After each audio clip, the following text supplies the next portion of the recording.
Good afternoon and welcome. Let me begin on behalf of Penn State by expressing some condolences to the friends and families of former trustees Don Cook and Ted Junker, both of whom passed away in recent months. Both Don and Ted provided a significant service and dedication to the university. In addition, a young man tragically died, Tim Piazza, just under 2 weeks ago while at a campus fraternity party. At this time, I'd ask for a moment of silence for the three people.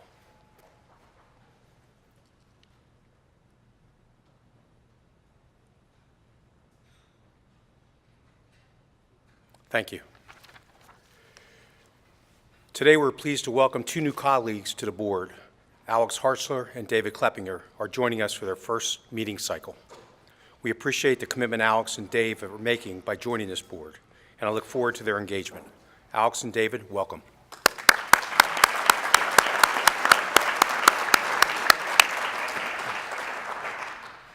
Let me also welcome Tracy Houston and Michael Kobit, who are with us for their first meeting as well. Michael serves as Vice President for Information Technology and Chief Information Officer, and Tracy is the Interim Vice President for Outreach. Welcome, and we look forward to working with you. Where are you?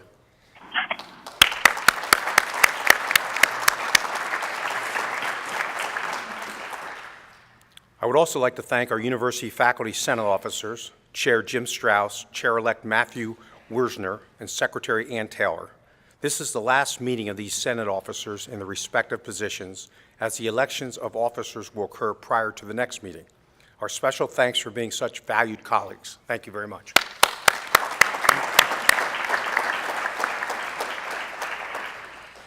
This is also the last board meeting of the year for our student leaders, so I'd like to provide a few minutes for their yearly update to the board.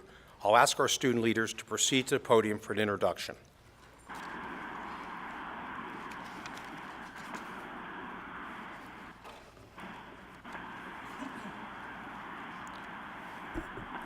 Our student leaders with us today are Terry Ford, President of the University Park Undergraduate Association, Kevin Horn, President of the Graduate and Professional Student Association, and Council of Commonwealth Student Government's Vice President, Sean Lickvar.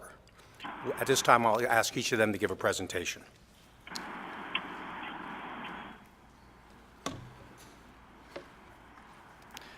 Mr. Chair, Mr. President, members of the board, distinguished guests, and fellow students, thank you for allowing us to be here today. Earlier this month, CCSG hosted a diversity summit. This gathering brought together a spectrum of students from across the Commonwealth to accomplish a variety of common goals for the good of our fellow students. This summit showcased some of our university's fundamental principles by promoting human development and by furthering a global understanding. Through sharing our diverse experiences and creating a dialogue about difficult topics, we were able to show how we are all in. Moreover, the notion of inclusiveness that the phrase all in suggests is also a fundamental university and Pennsylvanian principle. This is shown within our land-grant mission and the founding ideals that the Quakers possessed. We pride ourselves on having open doors for the best and brightest students, no matter of socioeconomic status, that access to an affordable, high-quality education is available. Thanks to the Commonwealth campuses, this is often within reach of your home. This has enabled much progress throughout the Commonwealth over the past few decades. Access to an affordable, high-quality education is often life-changing for our students and provides the next generation of artists, doctors, and engineers. The people in this room know the importance of this, and we thank you for your commitment to ensuring a strong, prosperous future for Pennsylvania. But imagine a Commonwealth where education is neither accessible or affordable. The socioeconomic impacts would be daunting for the state, the best and brightest turned away. Unfortunately, this is not the case today, but if trends show us anything, we might feel some unease. However, Pennsylvanians know the value in education, and our legislators acknowledge this. Together, we can ensure Pennsylvania's success, because we have done it before. We have, generations ago, transformed this state into an industrial powerhouse. My grandparents, the children of immigrants, had to drop out of grade school to support their families. Both of them worked in the steel mills powering this state forward. Moreover, they worked hard to provide for their daughter to get a college degree. My grandparents both shared the same optimism that hard work contributes to successful results. This is the fundamental idea that is under threat in our beloved state. Students work 2 to 3 jobs to pay the bills. Loan debt is increasingly larger. Students are adversely affected by some of these unnecessary hardships. The next generation of productive, innovative citizens may be cast aside by doubting circumstances. We are resolved in our commitment to ensure all Pennsylvanians have a fair chance and a better life, whether they are in rural farmlands or in inner cities. The tone of this speech comes from the students. We want to transform Pennsylvania, again, with an economy built to last, where hard work pays off and where responsibility is rewarded. However, this depiction of a city on a hill is not possible without state support, which is why state support for education is vital for Pennsylvania's future well-being.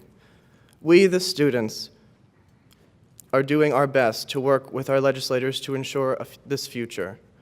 We are all in with this commitment, and we challenge our fellow Pennsylvanians to be all in as well. The future of our beloved state is at stake, and we don't want to take any chances. Thank you for this opportunity to speak with you today. Once the semester has finished, CCSG will provide a full written report to the board of our undertakings. Thank you.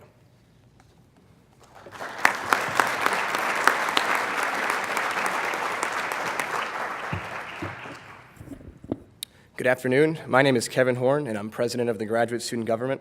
It's an honor to address you for the second straight year about the state of our student governments and the student experience at Penn State. I spoke last year about Penn State's 15th president, Eric Walker, who often spoke about the concept of the university having 2 presidents, both himself and the student body president.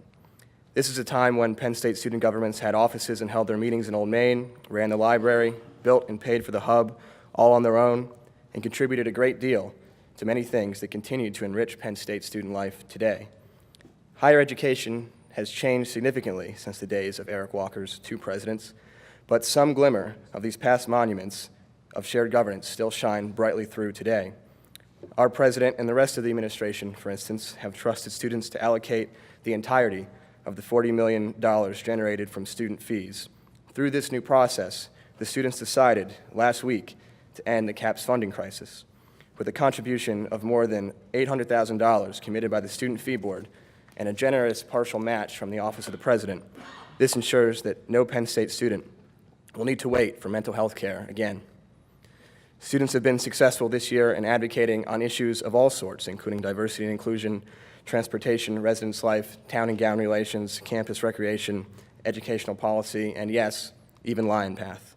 We are in the midst of selecting the next student trustee at this very moment. You'll be able to read about these successes and initiatives in an upcoming written report, so I won't spend my entire 5 minutes talking about ourselves, but rather how I hope this board can move forward with our successors and to create a better future for Penn State. It can be easy if you only watch these meetings, and that is your only interaction with Penn State, to forget why we are all here in the first place. Dealing with crisis and tragedy, constant litigation, and enormous expenses that will ultimately be passed on to students can be disheartening. Handling these things is one of the central roles of the Board of Trustees, but not the only role, or even its most important role. If the corporate side of Penn State is all one consumes, it can be easy to lose sight of what made us all love and want to serve Penn State in the first place. Every year, we congratulate ourselves on how many degrees have been conferred and how many students have received jobs or professional advancement with their degrees. Whether a Penn State education means more than that is not often asked, and certainly not often asked in this room. I believe that the idea of a university calls for more. Students are not customers, as some trustees or administrators refer to them. When we log into Lion Path and are forced to schedule courses by adding them to what is called a shopping cart, the Penn State experience becomes more transactional and shallow, less special, and the spirit of our founders less vibrant. College must be more than just the acquisition of job skills or certification of courses passed. Representative Justin Morrill's idea in the Land-Grant Act was the goal of building a new type of citizenship. The real meaning of a university, as Homer phrased it, was to strive always for highest excellence and to excel all others. What Penn State leads out of her students and alumni is excellence, which is the real proof of her worth. To explore the true meaning of a university and Penn State is to turn the pursuit of excellence into an adventure of mind and character. To give enlargement to the ideas of our age, we must first enlarge our own minds. We have here in the Nittany Valley the traditions, customs, history, dreams, hopes, feelings, and the people necessary to achieve any goal we put our minds to. We've shown this creative spirit before when Penn State was founded. We've shown it time and time again, even in the face of some of the worst possible circumstances. We can show it again now, if we want, if we choose to take on the challenge of giving the idea of a university community new meaning as a living ideal. Provost Jones, I think, said it best yesterday in one of the committee meetings. The committee was discussing the next capital plan and its impact on tuition, how if we don't build or renovate dozens of buildings and pass the cost on to students, Penn State would be substantially harmed in the future. The provost said simply, our university is about its people.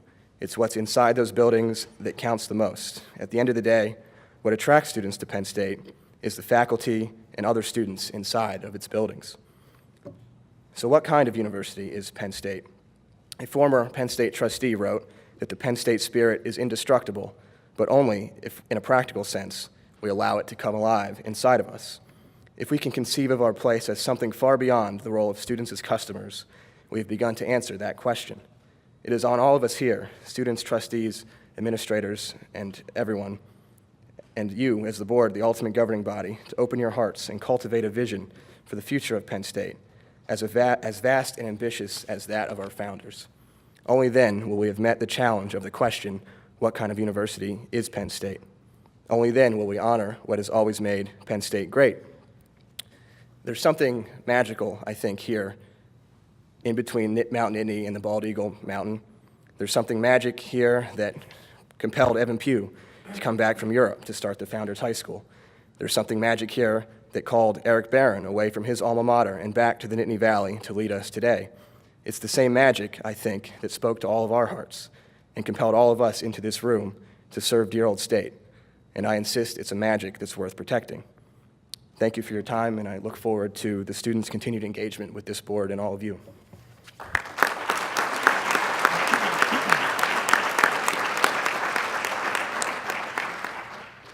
Good afternoon, ladies and gentlemen of the board.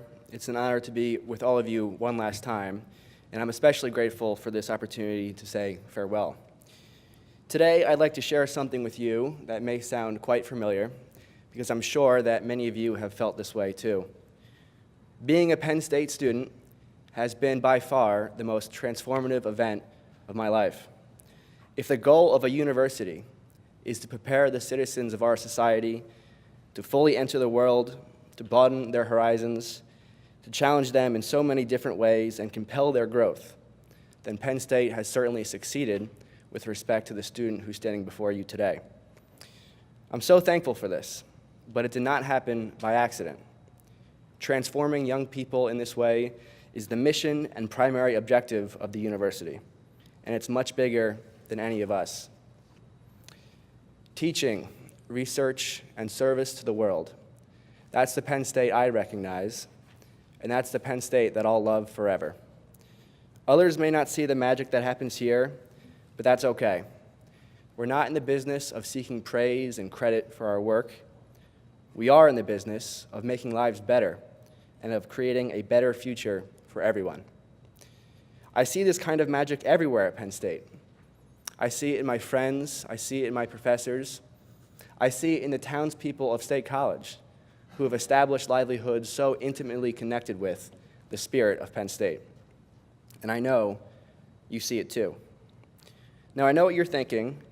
Compared to all the other matters before you today, listening to some kid talk about spirit and magic probably is not worth your time. And that's fair. There's much important work to do today. But humor me for just a moment longer. The magic that I see everywhere else at Penn State, I'm not sure I see it, and I'm not sure I feel it when I think about the university's Board of Trustees.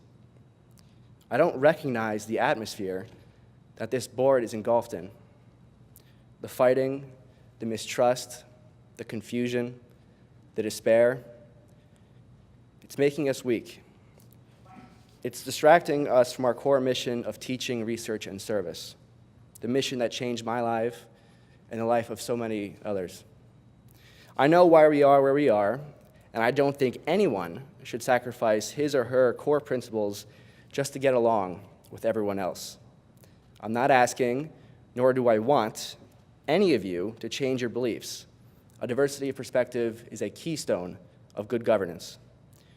But I am asking that you constantly think about the impact that this university can and is having on the world. I'm asking you to always remember your ultimate responsibility of transforming young people in a positive and enduring way. The atmosphere of this board ought to be dominated by this sort of thinking, not by endless debate and painful conflict over matters that both occurred in the past and do not relate directly to our core mission. We can and should discuss these matters if we must, but they must always come second to the higher purpose that we all collectively aspire to fulfill. Easier said than done, no doubt about it, but that higher purpose, that greater goal of serving the Commonwealth and the nation, many times thanklessly, is worth talking about. As I said, I know you probably feel this way too. I'm convinced that everyone in this room is dedicated to advancing the university in this righteous way. But in today's environment, it's just too easy for any one of us, students included, to regress and embroil ourselves in matters that deserve considerably less attention. If we are mindful of this, I think Old State's greatest days are ahead of us, not behind. Together, with this mentality, we can promote the welfare and perpetuate the traditions of Penn State in a way that other institutions will idolize forever. Thank you all very much for your time. Great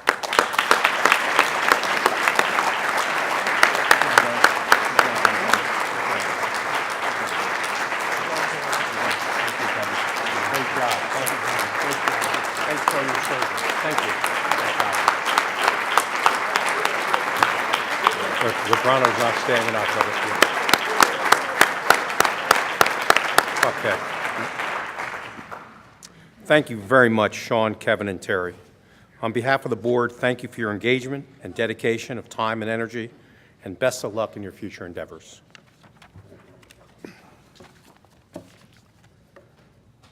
Once again, we can reflect upon a successful thon with appreciation that over $10 million was raised to benefit Four Diamonds at Penn State's Children's Hospital. More than 16,500 students are involved in this effort year-round.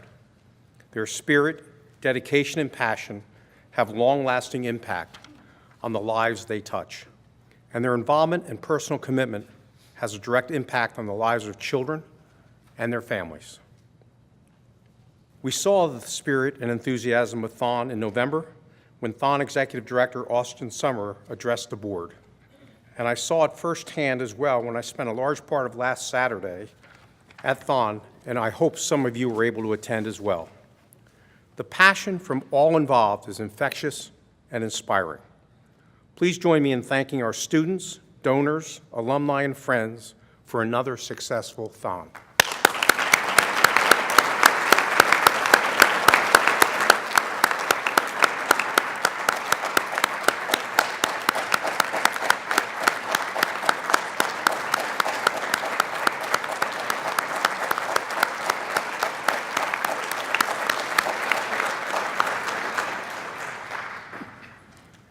In January, the board benefited greatly from a retreat organized by trustees Schuyler, Doran, and Hahn. I'm pleased that we had a dedicated time to do some internal assessments, as well as generative discussions and focused dialogue. I appreciated the thoughtful participation of those in attendance. Well, welcome to Coach James Franklin. I'd like to introduce our special guest, who really needs no introduction. And I'd like to thank him for a thrilling football season. I also wish to thank him for his commitment to the developing of exceptional student athletes by emphasizing the importance of academics.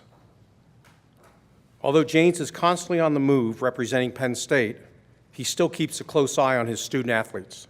He tracks students' GPAs and personally recognizes those who improve and succeed in challenging courses. This is especially meaningful when coupled with the pressure to win games, and it's a credit to James and his outstanding staff. They are very supportive of Penn State's other teams as well. James tweeted this photo of the staff in singlets to congratulate the Penn State wrestling team on their incredible win over Oklahoma State last Sunday. Please note the hashtag, not a good look on us, but much better on them than it would be on us. That's a team environment that James creates with not only the other coaches, but everybody on campus. Now, before James takes the podium, let's watch a video recapping the historic Rose Bowl journey.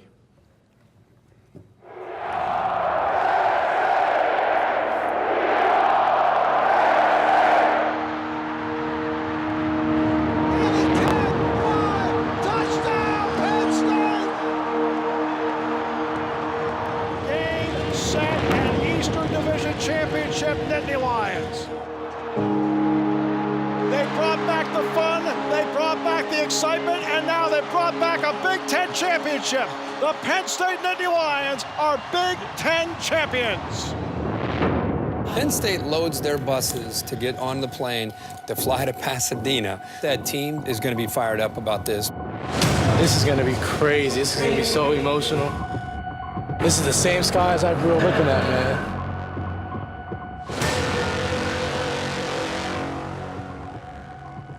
Being here, this is incredible. Think about how much we've worked for this to get to this point. How much we've sacrificed to get to this point.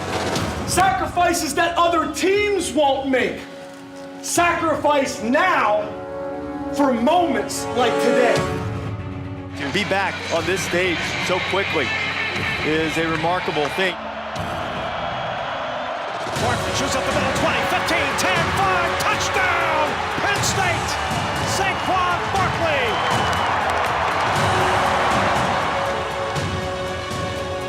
Gesicki reaches out, he's got it! Touchdown! Penn State!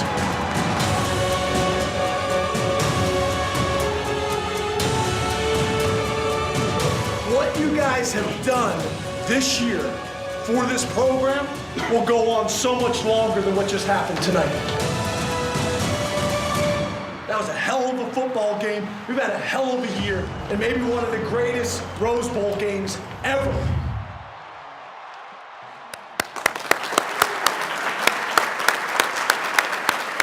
James Franklin.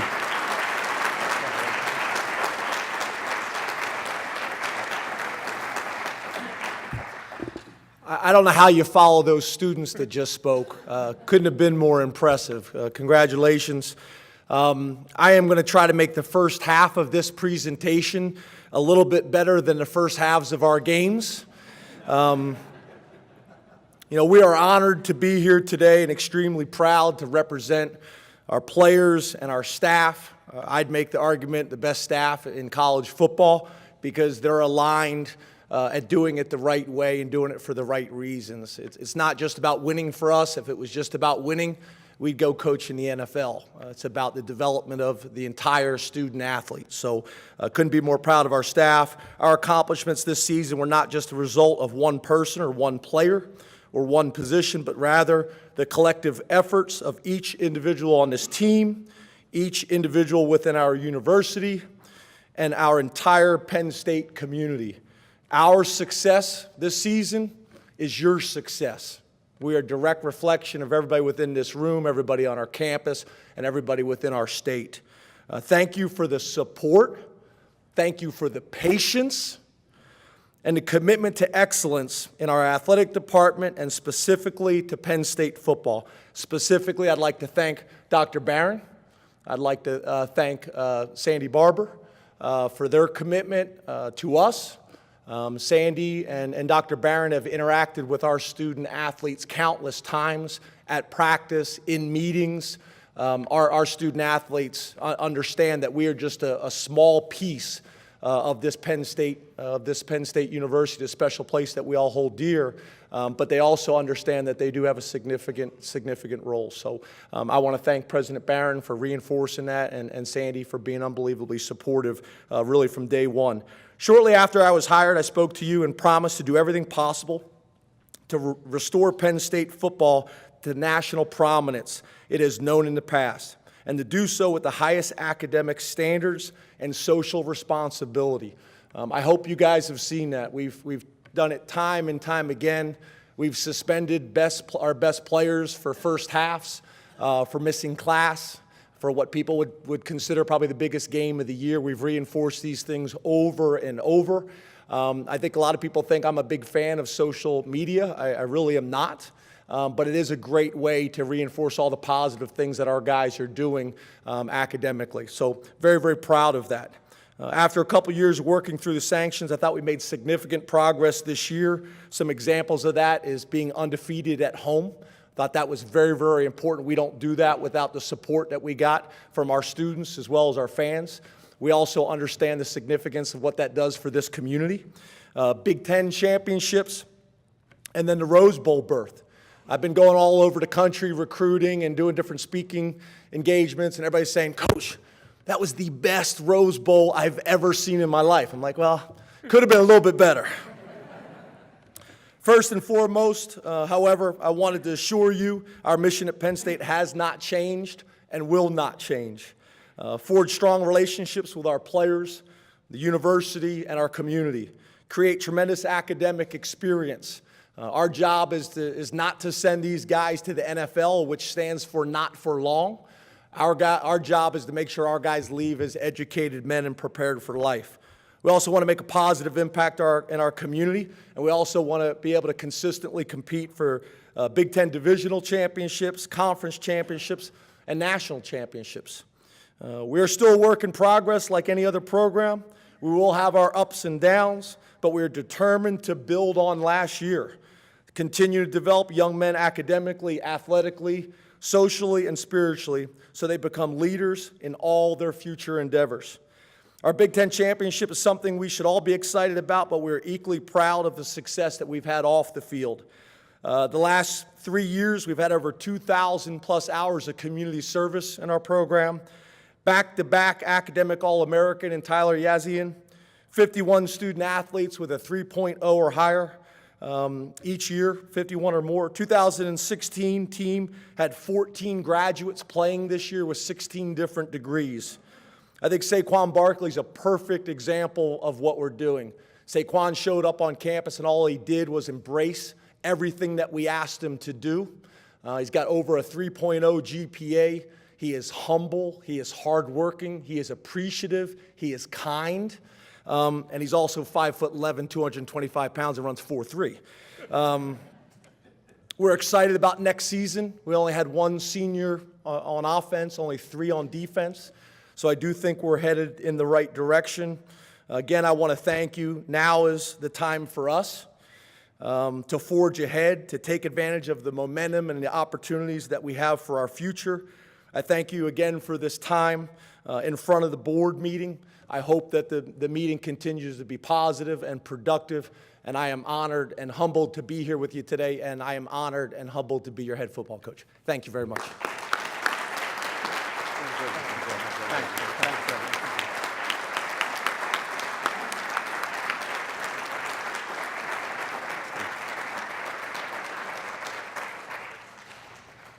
James, again, thank you very much. Thanks for all you do for our student athletes.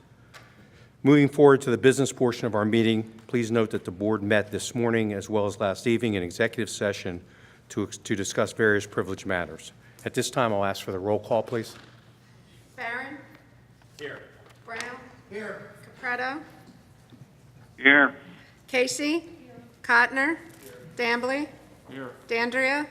Detweiler? Here. Duran? Here. Dunn? Here. Fenza? Goldstein? Hahn? Harpster? Hartzler? Hoffman? Huber? Jubileer? Kleppinger? Lord? Lubert? Here. Lebrano? Mosser? McCumbee? Mead? Metaxas. Oldsey. Here. Pope. Here. Potts. Here. Rakowicz. Redding. Rivera. Salvino. Here. Schneider. Here. Schuyler. Here. Tribeck. Here. Weinstein. Here. Wolf. Shipley. Here.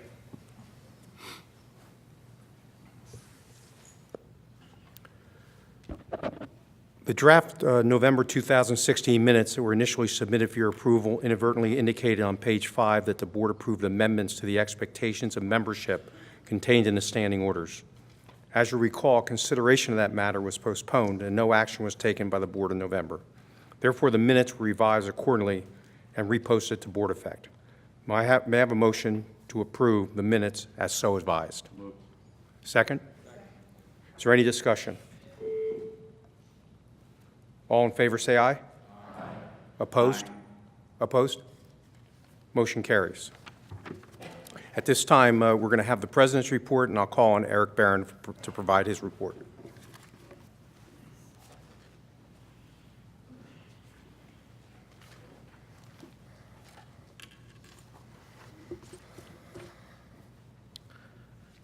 Thank you. So as you know, one of our highest priorities of focus is on access and affordability. It's a top priority in our strategic plan and also in our campaign for the university as we move forward. It was one of the areas that was a focus of the Enhanced Education Pathway Committee to come up with a set of pilot programs. And the focus here is really quite simple, and that is that if you want to change the cost of a degree, you should focus on the length of time that it takes to get a degree. And so our objective is to make sure every student has the same opportunity for a Penn State experience, and by graduating in 4, we can save you an enormous amount of money, and you also increase the chances that our students will graduate. So we started from those initiatives and really have 9 things that are underway, launched primarily as pilots: Pathway to Success as a summer start, a financial literacy and wellness center, digital learning initiative, something new called Education at Work, which is part of an EdTech, a network company that we have been working with, advising enhancements that help students become more successful, Student Transition Experiences Program, which we call STEP, tuition and additional need-based awards that we have increased, and something called Raise Me, which is a micro-scholarship program that you earn credits in high school that you can translate into points that become scholarship dollars should you come to Penn State.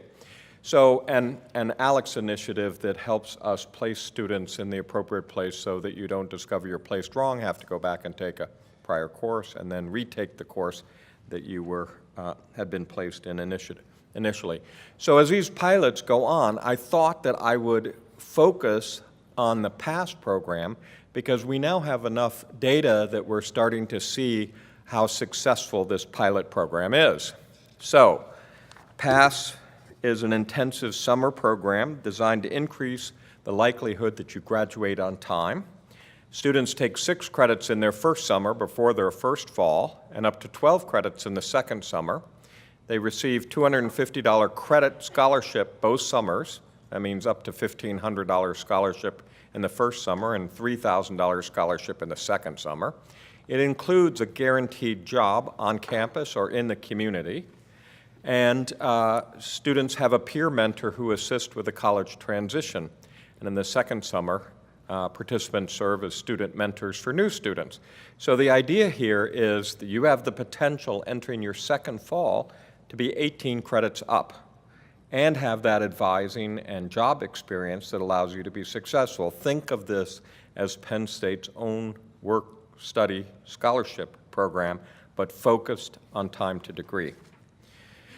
So the first pilot began in 2015 with 135 students on 7 Commonwealth campuses. The summer of 2016, participation was 212 first-year students and 60 second-year students on 9 campuses. The target enrollment for 2017 is 375 first-year students on 12 campuses.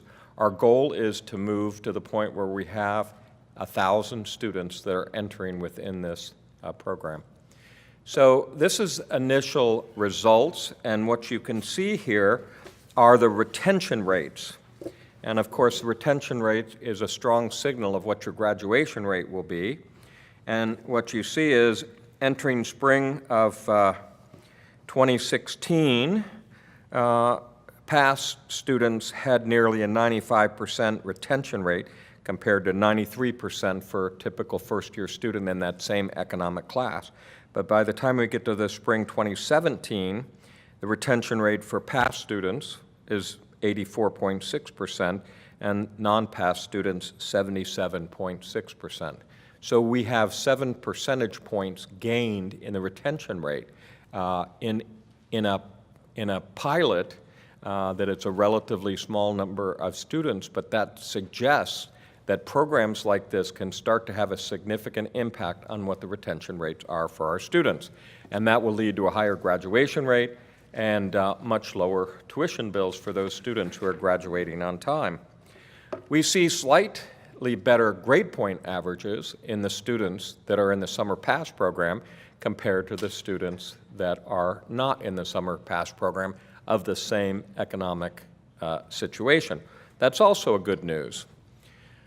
In addition, if we look at the credit hours that are earned, we see that by the time we're in the fall of 2016, that these students are 10 credit hours ahead towards graduation than the non-pass students in the same economic class. So this is telling you that they're not taking a summer set and then taking a reduced load coming into the fall, that this is leading to a faster rate of graduation for these particular students. If you look at the percentage of students that are dropping classes, in the fall of 2015, non-pass students dropped a class 24% of the time, but only 11.9% if they'd gone through that first summer. So not only are they earning more credits, but they're less likely to be dropping a class while they're going to Penn State. And even into the second year, as you have more and more students who have dropped a class, that's a sort of typical operation, the Summer Pass students are still students that have a lower class drop rate than their peers at the same economic level. It's also interesting to look at math gains. So we see here that the percentage of students that are taking remedial math in this population is also lower than their peer population. And if you looked at the percentage of students that are enrolled in calculus, we see that that by the time we get to fall 2016, 58.7% of those students have enrolled in calculus that have taken the Summer Pass program compared to 44.7% for the non-pass students. So this is growing evidence that these students are dropping classes less frequently, slightly higher grade point averages, more credits towards graduation, and the retention rate is higher, leading to higher graduation rate and greater student success. And if they follow through on this, they won't be paying those extra semesters of tuition. So I keep telling people you can raise tuition $200 for a semester, and that's nothing compared to saving $17,000 by not going an additional year. The students also have a lot to say. So here's a student that said, my job as a lab intern is the best thing that could have happened to me in this program. As a biology major, I will be taking classes in a lab, and being familiar with the equipment will help me excel in the classes that I will be taking in the fall. Now, to me, this is quite significant because this wage that they're earning in summer at Penn State is contributing to their education as compared to working in a fast food store. So this is also an opportunity to enhance that educational experience. And we also see that there are students that say, I now know what's expected of me. I'm part of a cadre of people coming in early with advisors that are helping me understand what the expectations are and what is my role as a student and how can I be successful. And another student say, I've definitely become more confident in my ability to be successful. I'm confident in the faculty and the support system. But of course, these are students that are being successful at a greater rate in taking calculus compared to a group of people that have entered, that are in the highest class of need-based. These are the ones that U.S. News and World Report predicts will not graduate. But yet they're being successful here at Penn State because of this kickstart. Now, it would be interesting, and it is interesting, to look at return on investment. And I suppose one way to do it is to realize that you hand out student awards, in this case $487,000, and you have student work wages of $179,000, and campus costs to run this program with advisors. So we spent $824,000 in 2016 to run this program. That same group in tuition and fees generated $981,000. So you could almost say that this program makes money in the process, that what we're investing, but of course they're also getting their education, which has a cost. I think probably an easier thing to do might be to sit there and say, suppose the retention rate of these students were to get to the point where the difference was 10%. We're at 7 now. I think we can actually do better, but suppose that it's at 10%. And it cost me in a program, if I have 1,000 students for that sophomore year, it cost me $6 million. That 10% difference in retention rate generates $2 million more each year in tuition. So if I spend $6 million in their sophomore year, the next 3 years, the retention rate gives it back to me in the difference in the number of students I have now in the classroom. So that is a way, if you hit a 10%, that a program like this, which is an investment in student success, actually would break even if you get to that point. Now, of course, I had to spend $3 million in the summer. But to spend $3 million or $4 million to kickstart a student population that then yields a higher retention rate, and for the next 3 years it's basically free because you have more students than you would have had. They didn't drop out. That makes this an incredible win-win proposition. And so it is definitely worthy of making sure that we find the resources to expand these programs beyond pilots to help ensure the success of our students. And if we combine this with all those other pilots, we start to have a profound impact on student success. This is part of the reason why the university has now found a significant amount of money to match any principal gift that goes to helping the Access and Affordability Initiative. If for a principal gift, we will match 1-to-1, because this is an opportunity to absolutely transform our graduation rate, transform the success of these students, and make sure that students not expected to graduate end up being very successful by having access to an education in the top 1% of the world. I'm very proud of how these pilots are emerging, and I hope now, seeing the actual metrics and data of one of these pilots, that you start to understand just how significant programs like this can be for our students. The second topic that I would like to raise is a new intercollegiate athletics contribution to Penn State's success. So Penn State's intercollegiate athletic program has one of the strongest fan bases in the nation, and so does the Big Ten. As a matter of fact, this is just a moment to brag in here in a different way. Penn State is #1 in the nation for home attendance, which is not a bad statement. Football team ranks #3 of college football's most valuable teams, according to Forbes. All these things sound very, very good. And Beaver Stadium voted the best in the nation. All right, so I'll throw a few brag points in there. And our program is self-sustaining. That's also exciting. For almost 2 years, the Big Ten has had a head start on negotiating its media rights extension.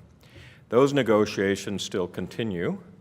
and I'm not going to make any comments about where we are, but we do know that this institution will have enough of an increase that we will, from the Big Ten media rights, begin to contribute a substantial number of dollars to the overall success of Penn State. In this case, $4 million will be designated from that new media rights contract starting July 1 that can be designated to support different Penn State initiatives, and I thought I would go through these. $450,000 will go to CAPS. It is my opportunity to match the wonderful things that our students are doing for mental health services. And in addition to that, one of our corporate partners, Barnes & Noble, has been contributing dollars to this university that we could spend on a variety of things, and we've made the decision to take part of it and place it into an endowment and have the interest from that endowment also go to serve CAPS in perpetuity. This will bring, between the contribution that will come to the President's office from the Big Ten, this will bring our institution's commitment to mental health services to be slightly over $705,000. And this is the source of the match that I provided that matches the announcement made by our students across our Commonwealth to support mental health services. I think this will be a substantial impact on our ability to serve the mental health needs of our students. So I'm quite excited about it. $250,000 and then increasing to $500,000 will go to support the Blue Band and to help defray those costs. So you can see here in this particular case, we see the value of the Blue Band to our spirit and our energy and to athletic events. And this is an opportunity then in taking this $4 million and serving a part of a function that is great for Penn State that's been a struggle to fully support. There will be a $2 million annual contribution, and these dollars could be bonded to match gifts for an arts and arboretum complex. We have dozens of museums on our campus. We have a Palmer Art Museum that's bursting at the seams. We have people that would like to give us very valuable collections that are unable to do that because we don't even have the storage space, much less the display space. All those museums that we have on campus are inaccessible, too small for people to come visit. So we have a proposal to take an arts and sciences museum at the Arboretum with in between the space that crosses the science, technology, engineering, and the arts. This now makes State College potentially a destination. One of the things that we're discovering in many different sports venues is it's expensive. It's expensive to come spend a weekend, to stay in a hotel. Many universities are talking about declining interest in their games and sports activities. This is an opportunity to have a win-win in which our community becomes much more of a destination by combining the arts and the Arboretum and have a destination and also support tens of thousands of school-age kids and other folks coming in. Our consultants that kind of mapped this out for us said that this could have a profound impact of the number of people coming into our community, and that they thought the number of people visiting such an arts and arboretum complex might reach 500,000 visitors a year. So this helps make our region a destination, and think about the fact that it also creates openings for space on campus as we move a lot of those different museums. It allows us to create a museum environment in which we now become accredited and can seek federal awards. So there's many wins here. This $2 million contribution is not to build it. This is to match gifts. We're not going to build this complex if we don't have the gifts, but here is a leg up on our ability to match gifts. There'll be up to $500,000 per year to match gifts supporting innovative projects under the Impact of the World campaign theme. So think of this as $500,000 a year that could potentially match gifts and donations for Invent Penn State to help make some of those facilities permanent. Again, we also have other funds within the university that we will use to match these. So imagine if a community Lehigh Valley has a significant number of gifts to make their Invent Penn State location permanent, we will match that. And this is additional funds that will allow us to match those gifts. But we could also do this in the health arena or the energy, food, water resource area. In addition, there's another $500,000 per year to match gifts supporting student success through open doors or transformative experiences. A significant gift for study abroad, we have some funds that we can begin to match it to the tune of $500,000 a year. Or the opportunity perhaps for some smaller endowments that are coming at a particular campus for the Summer Pass program that will allow us to match it. What I want you to see here is this is now a significant contribution due to the success of the Big Ten and our athletics programs to further the accomplishments of the university, for which the vast majority of this is matching funds as we go into our campaign. The first year will be about $1 million.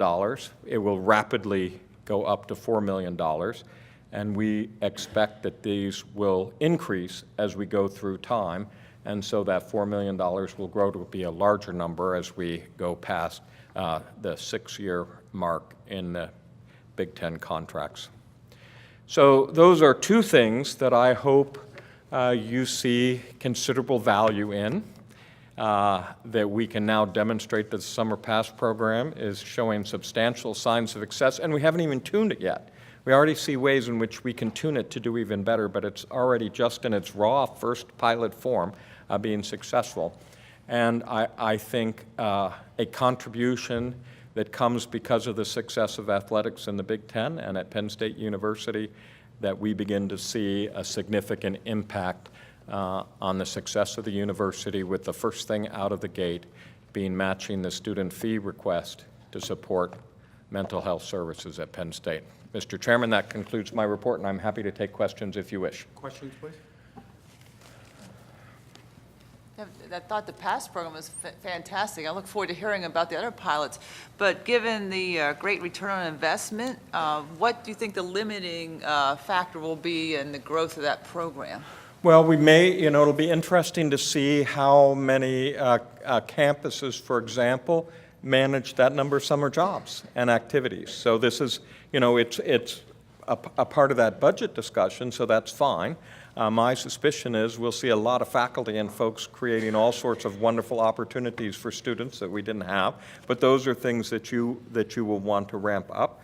There are some other things that we think are significant. So, for example, not as many people took advantage of the second summer. Why? Is it because 12 credits was rather daunting? Should it have been 6? We have some anecdotal information which suggests that they see themselves transferring to the higher tuition environment of University Park much sooner than they realized it was going to happen. So does that mean we need a kind of a Summer Pass completer scholarship? You went through the whole program, you took advantage of all 18 credits, here's a transition scholarship as you go to University Park. So we're watching a lot of these things as maybe the limiting factors. The more scholarship dollars we have, the more confidence that we will have to pilot this to more and more students. And then I suspect this university will see a jump in its graduation rates, which will be noteworthy. Thank you. Any other questions? Thank you. Thank you, Eric. I'll now ask Provost Jones to provide his report. Nick?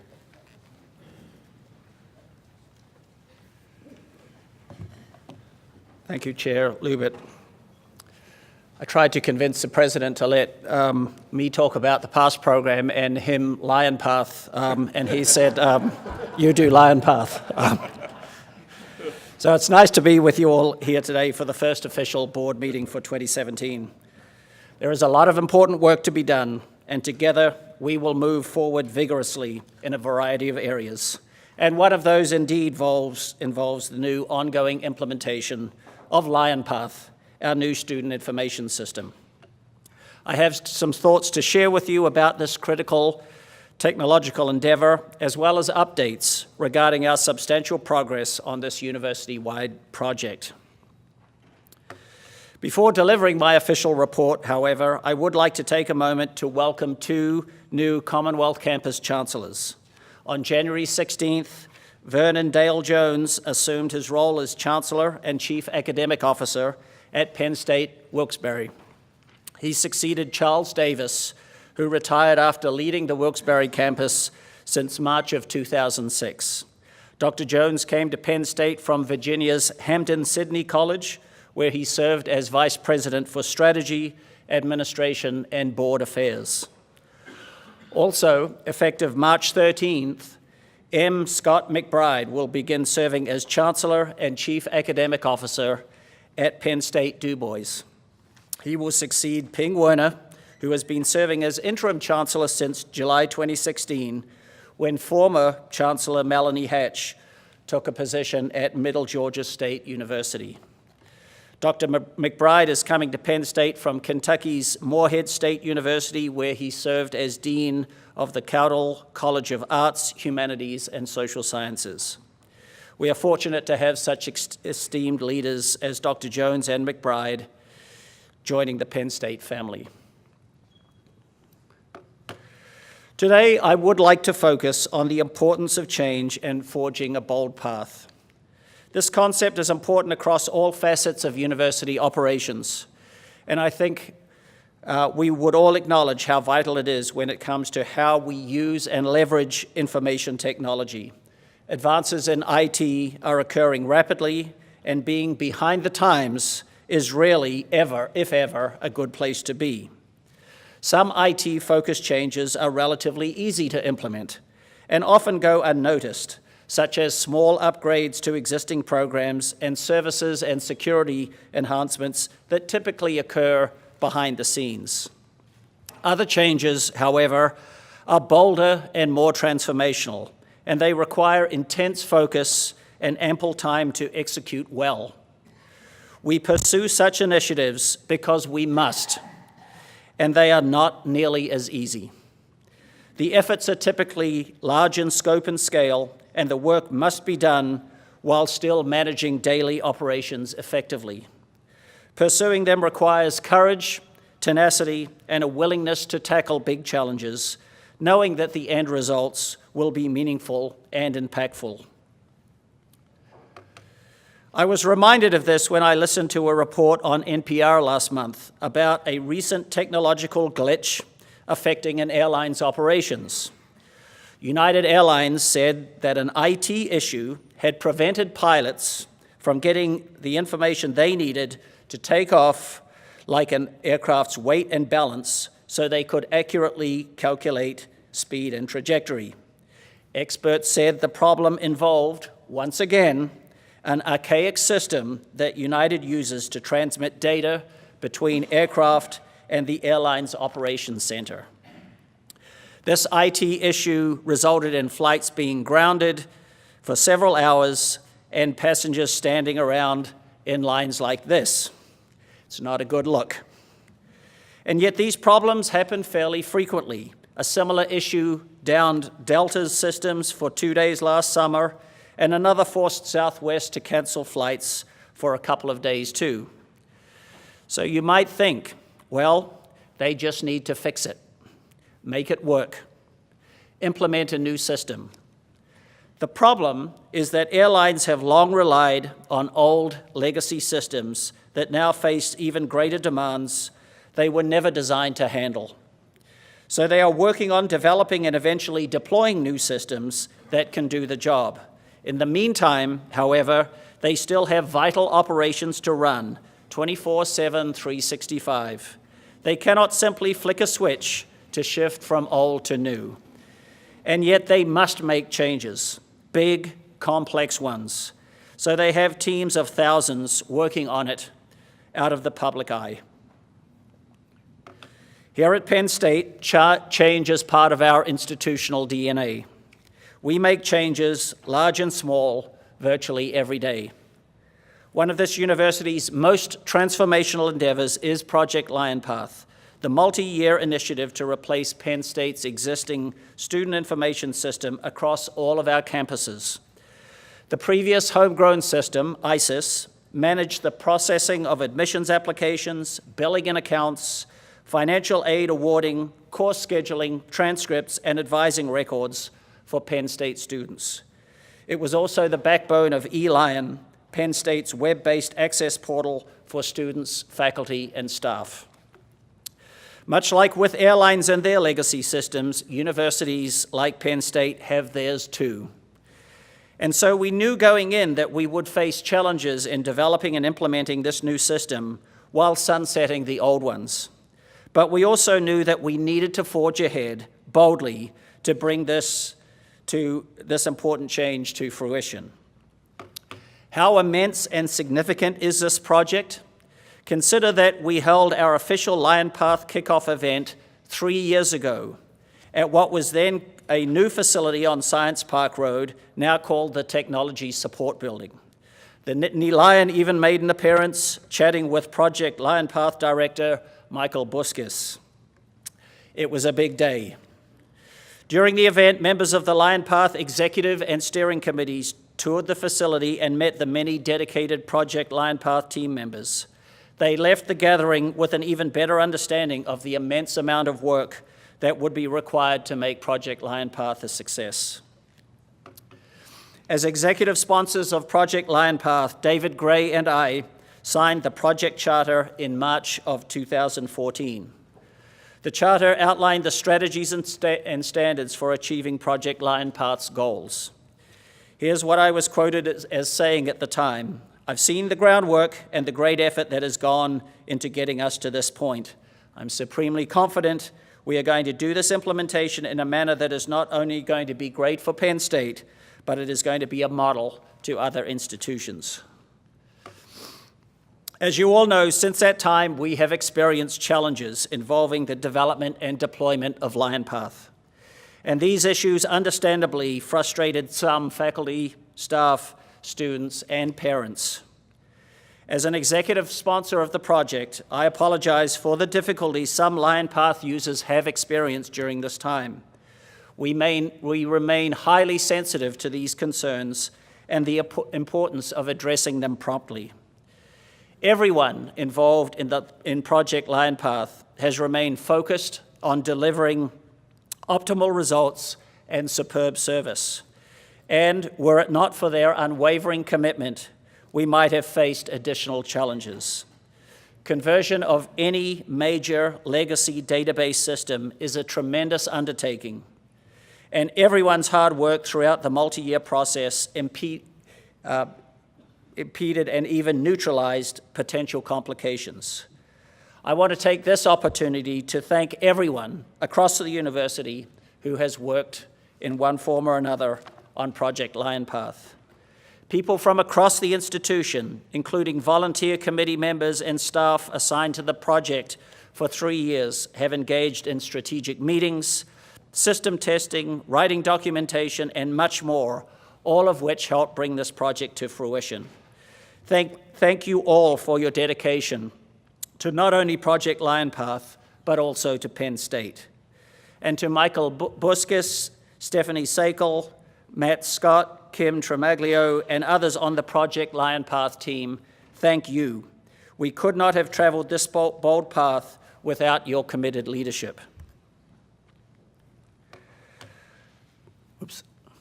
I would like to update you now, there we go, regarding several key milestones we have achieved in the LionPath implementation process, as well as alert you to some exciting things that are still to come. The most notable milestone is that LionPath became Penn State's official student information system on August 29th of 2016. Because LionPath's rollout occurred in phases, staff and students were still using ISIS and eLion for activities pertaining to the spring and summer 2016 academic terms. For fall 2016, however, everything was in LionPath, and ISIS synchronization ended. That period, when we flicked the switch, so to speak, was difficult, as staff members across the university responded to user queries and addressed complications as they surfaced. A learning curve was to be expected, and it was steep, but everyone stayed focused and pushed through it. Now, initial deployment is complete for all system modules, including admissions, student records, advising, student billing, and financial aid. Most critical functionalities are operational, whether you are using the LionPath website or the mobile app. We have also ramped up our communications related to LionPath. These efforts are designed to help all Penn State constituents understand how to use the system, as well as enable them to ask questions, get assistance, and recommend potential upgrades and innovations. David Gray and I answered questions about LionPath during a town hall meeting in University Park last September. Updates about LionPath are also regularly disseminated through strategic communications, leveraging our many news vehicles and social media platforms to give the information a wide reach.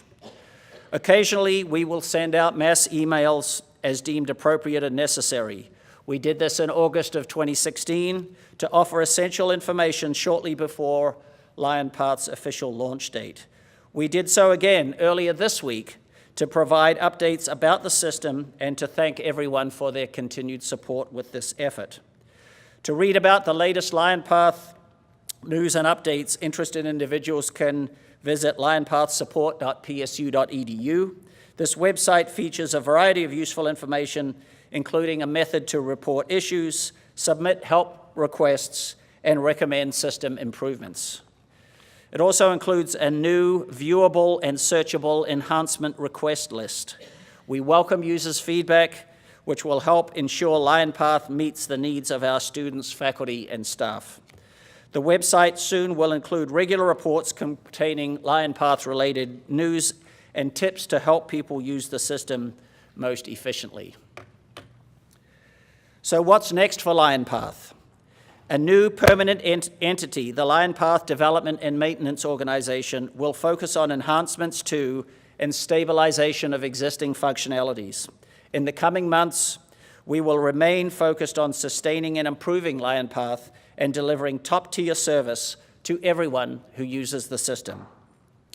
The LDMO is already working on improvements to the system's reporting capabilities and the development of a more intuitive and visually engaging user interface. That is one area where we have heard students' concerns in particular, and we are addressing them. Next month, we expect to begin beta testing the new interface with a cross-section of students from throughout the university. Pending the results of that 6-week process, we hope to roll out the new interface to all students in May. We recently launched a new LionPath Student Updates website to help everyone stay informed about the beta testing process. It can be found at sites.psu.edu/LionPath Student Updates. The image shown here is a mock-up of what the new LionPath homepage might look like to a student user in the new interface. This image shows a student center page as it might appear in LionPath's new interface on the left, compared to the current system view shown on the right. We are confident that the advanced work on this part of the project, combined with several weeks of beta testing by current students, will result in the launch of an interface that users will find more intuitive to navigate. So, LionPath is up and running with further enhancements on the horizon. But that's not all. We have learned a lot through our work on Project LionPath, and this has made us even more confident in our efforts to replace other aging systems. Penn State is in the midst of one of the largest and most impactful human resources transformations in its history. This endeavor includes changes to the technology employees will use to manage their benefits, performance, time off, and payment elections, among other self-service actions. The Human Resources Business Process Transformation, our initiative to create a more agile, self-service HR model, will include the creation and launch of WorkLion. This new online employee portal will house tools such as a searchable HR knowledge base access to the Learning Resource Network, and the university's new cloud-based HR and payroll system, which is called Workday. Project WorkLion kicked off in May of 2015, and most employees across Penn State will begin using Workday in June of this year. Designated WorkLion ambassadors will assist people in their units, colleges, and departments as they prepare for the transition to Workday. This is yet another enormous undertaking, but like Project Lionpath, it is a necessary one. I would like to thank Susan Basso and Joe Donchez for their leadership and everyone on the WorkLion team for shepherding this project through to completion. Incidentally, the final step in Penn State's transformation will be the replacement of our financial system, IBIS. This project is in its infancy, and the requirements for the new system are still in development. Initial planning calls for a project launch in early 2018, with deployment of the new financial system anticipated in 2020. To conclude my remarks today, I want to show you this quote. I find it appropriate and accurate in its description of transformational changes, the types of projects and initiatives that require us to forge bold paths and to engage in smart, thoughtful risk-taking to achieve meaningful outcomes. Change is hard at first, and yes, it can get messy in the middle, but in the end, bold, change-oriented processes enable us to achieve extraordinary results that will have positive impacts across the university. Thank you for your time today and your continued support. I would welcome any questions and comments if there's time. Okay, thank you very much. Thank you. Thank you, Nick. Now it's time to have, we'll proceed with reports from the standing committees. For any action item considered and voted on in committee, the chair will include those results in their report, please. Committee Chair Abe Harpster will provide the report of the Committee of Academic Affairs and Student Life. Abe? Yeah, thank you. The committee met yesterday with a quorum present. Please note Appendix 1 of the agenda provides for informational items on undergraduate programs. The committee took action to recommend by unanimous vote the appointment of Harry Osofsky to become the Dean of Penn State Law in the School of International Affairs, effective July 1. At this point, I'll turn to Provost Jones for some remarks on this recommendation.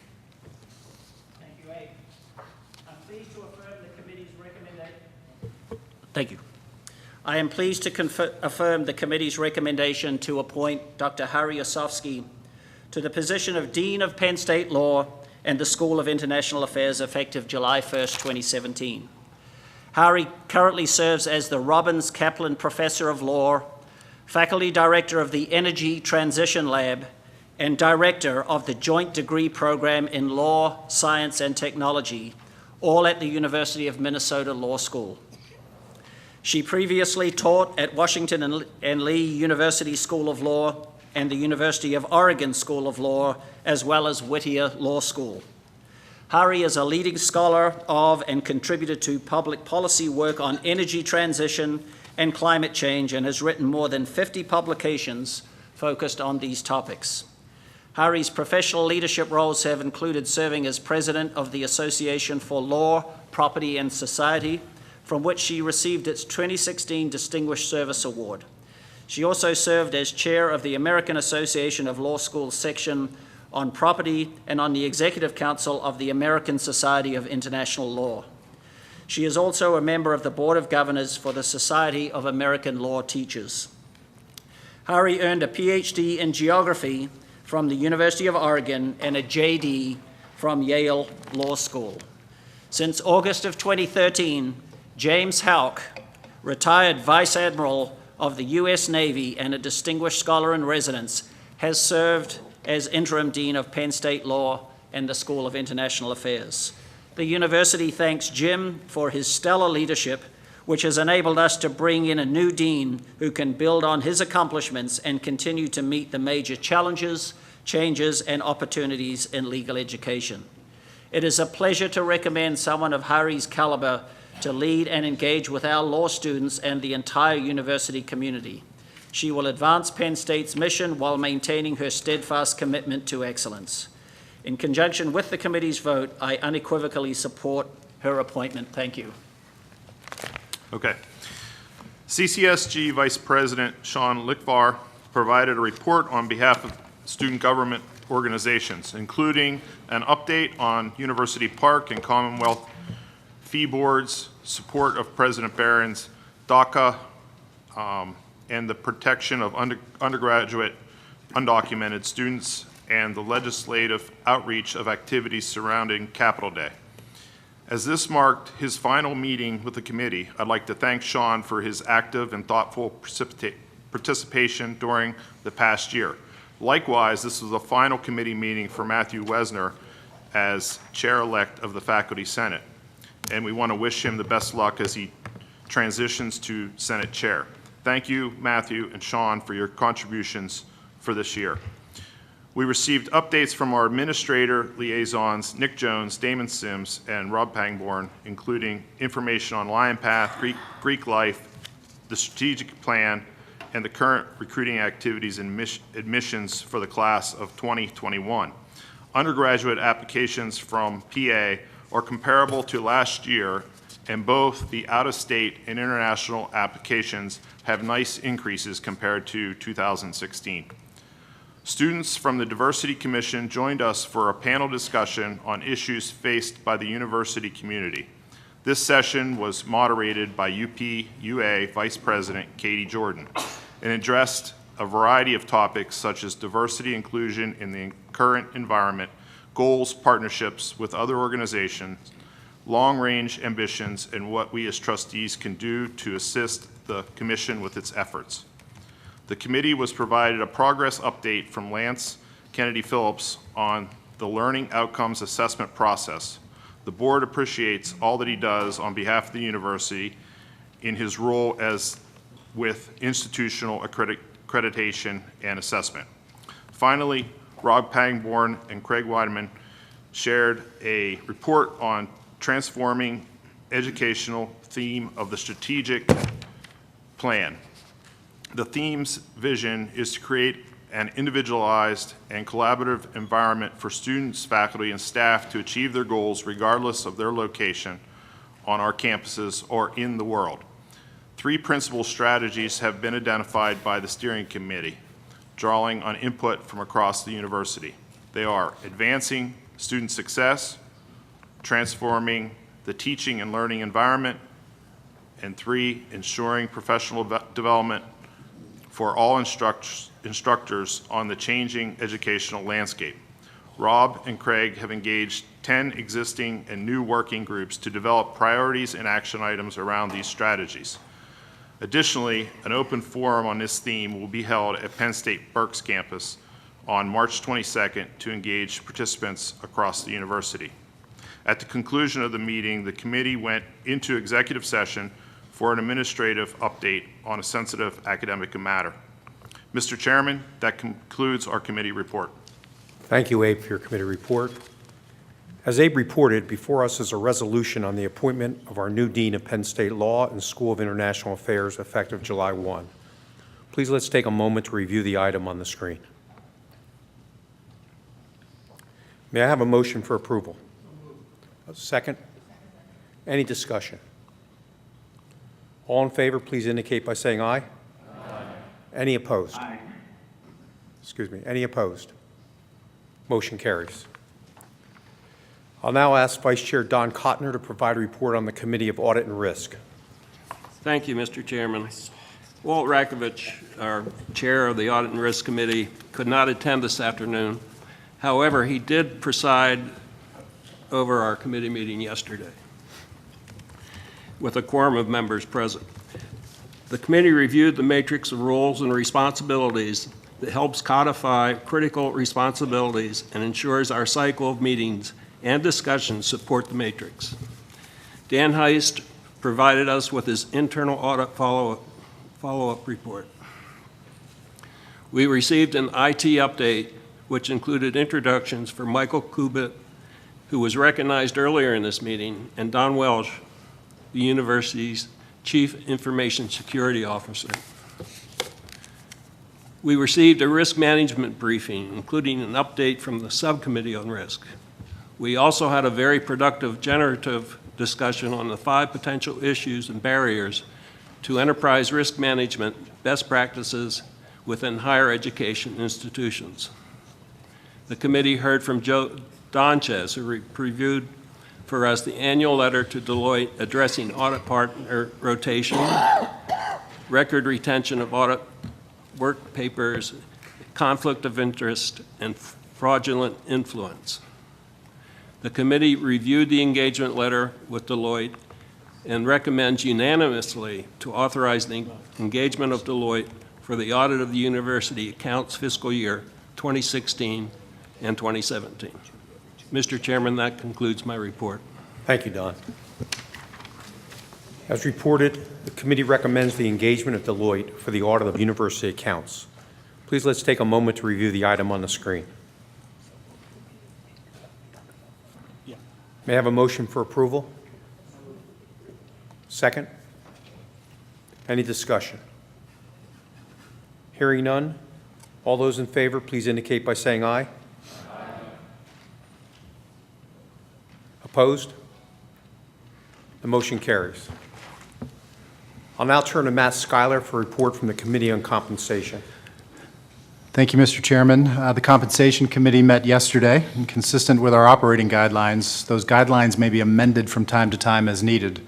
As such, we approved revisions to Appendix A, which defines the executive positions within the committee's purview. Trustees were informed earlier today that at yesterday's Compensation Committee meeting, the committee approved modifications to our athletic director's employment contract. Ms. Barber's existing contract provides that in the event of an early termination of the contract by the university without cause, the university would pay severance in the amount of 12 months' base salary plus the annual retention bonus. The amendment approved by the committee provides that in such event, the university would pay severance in an amount equal to the total amount of base salary payable for the remainder of the contract term. In addition, the university would pay a prorated portion of the retention bonus. This amendment was done to reflect market terms and conditions consistent with athletic directors at other peer institutions.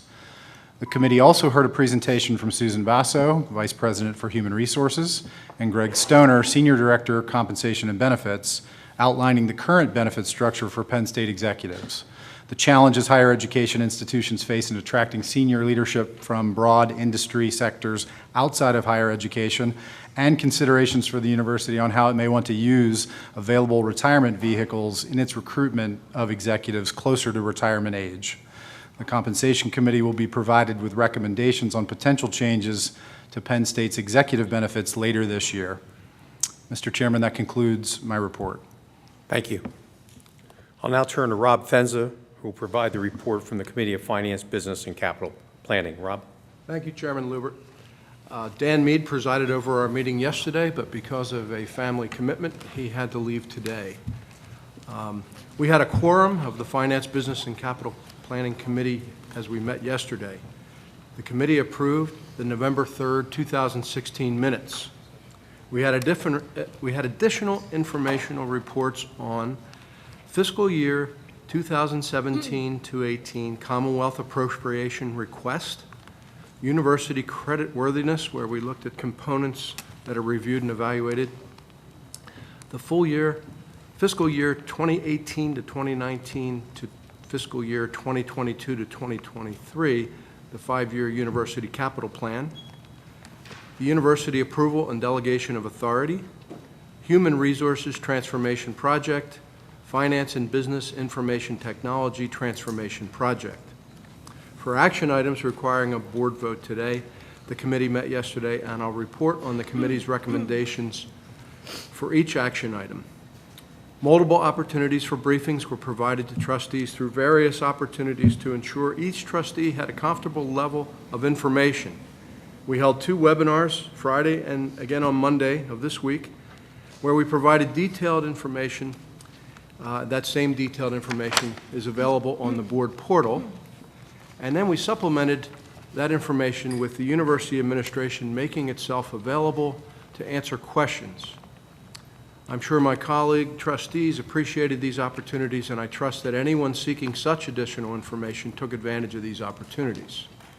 The committee reviewed and approved items K and L of the Finance, Business, Capital Planning Committee consent agenda by a unanimous vote. Items number 2, proposed appointment of a design-build team for the emergency department expansion at Penn State Health Hershey Medical Center. Number 3, proposed appointment of designers for energy savings projects at the University Park and Commonwealth campuses. Number 4, proposed appointment of an architect, final plan approval, and authorization to expend funds for the Shavers Creek Environmental Center renovation at Stone Valley Recreation Area. The committee reviewed and approved items 2, 3, and 4 unanimously. Are there any questions at this time? I'll now ask David Gray to present item 5, which is the proposed final plan approval and authorization to expend funds on the East Halls renovation project. This is Phase 1B of a multi-phase project at University Park.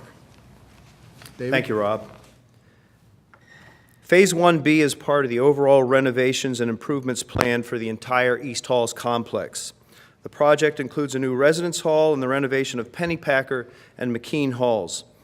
Aging and inefficient building systems will be replaced, and both the new building and renovated halls will be connected to the campus chilled water system for air conditioning. Site improvements will include improved and accessible pedestrian circulation, updated recreational spaces, improved landscaping, and redistributed and more functional parking. The new residence hall, to be located next to Curtin Road, will include 413 beds, most in double rooms. Mechanical equipment will be housed in the basement.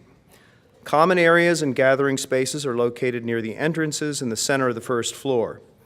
The building will include an apartment for a residence life professional.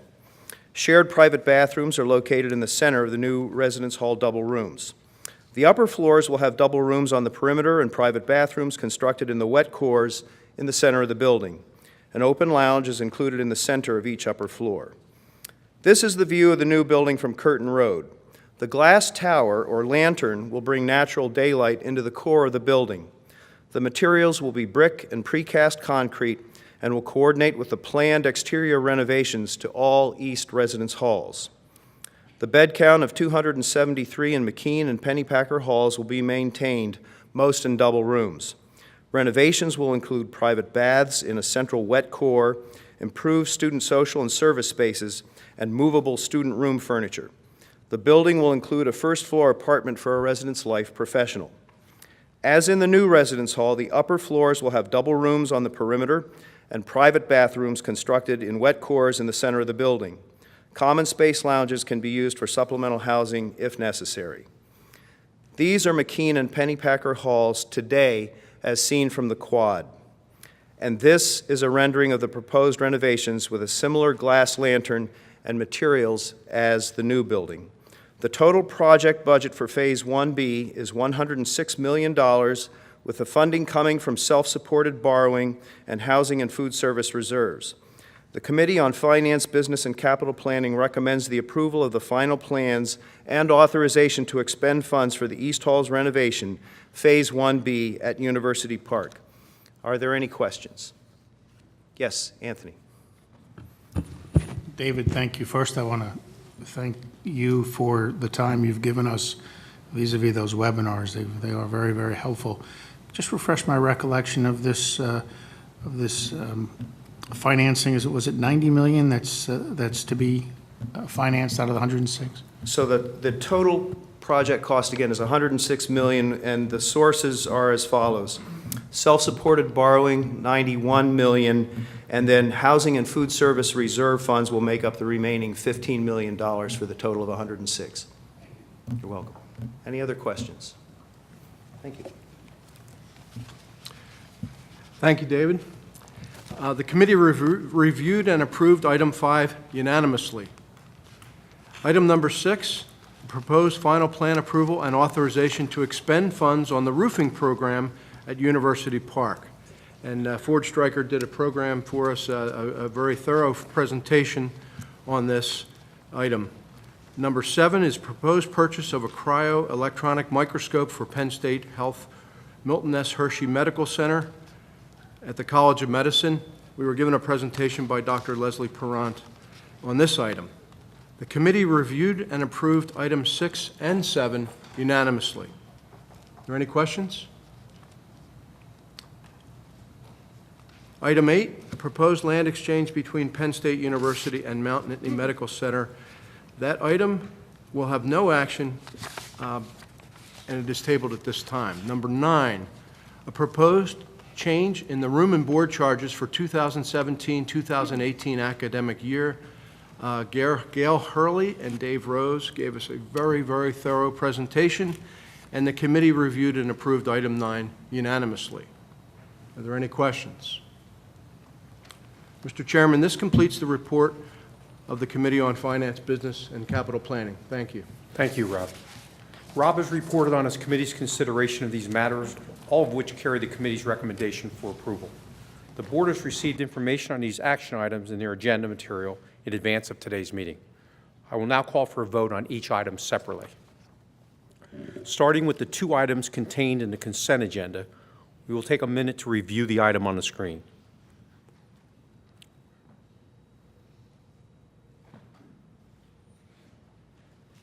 May I have a motion for approval? Second? Any discussion? All in favor, please indicate by saying aye.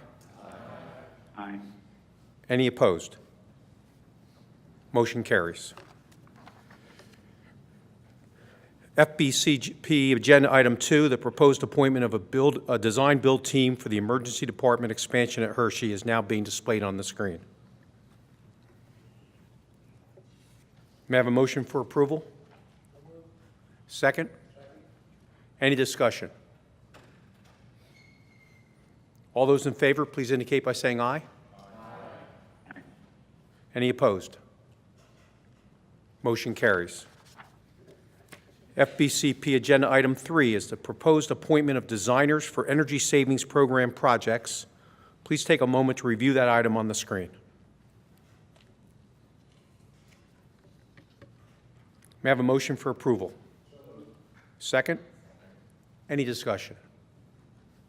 Hearing none, all those in favor, please indicate by saying aye. Aye. Any opposed? Motion carries. FBCP Item 4, appointment of an architect, plan approval, and expending funds for Shavers Creek Environmental Center renovation is on your screen in front of you. May I have a motion for approval? Second? Discussion. Hearing none, please indicate by saying aye. All that's in favor? Aye. Any opposed? Motion carries. Agenda Item 5 is the final plan approval and authorization expending funds for Phase 1B of East Hall renovations. Please take a moment to review the item on the screen.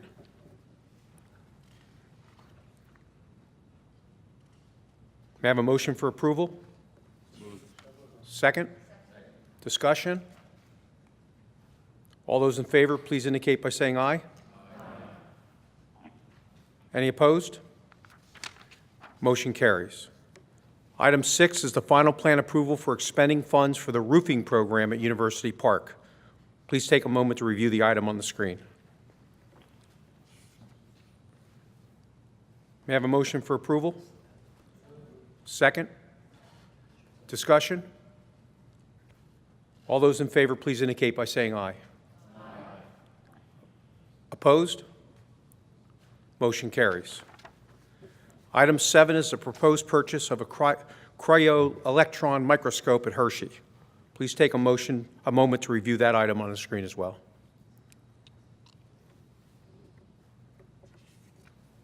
May I have a motion for approval? Second? Discussion? All those in favor, please indicate by saying aye. Aye. Opposed? Motion carries. As Rob mentioned in his report, the FBCP Agenda Item 8, his committee is not recommending board action at this time, so there'll be no additional dialogue or considerations on that, and we'll bring that up at a later date. The final item are proposed changes in room and board charges for the 17-18 academic year. Please take a moment to review that item on the screen. Can I have a motion for approval? Second? Discussion? All those in favor, please indicate by saying aye. Any opposed? Motion carries. I'll now call on Betsy Huber to provide a report on the Committee of Governance and Long-Range Planning. Betsy? Thank you, Mr. Chairman. The committee met yesterday with a quorum present. We had several ongoing items that garnered healthy discussion and progress.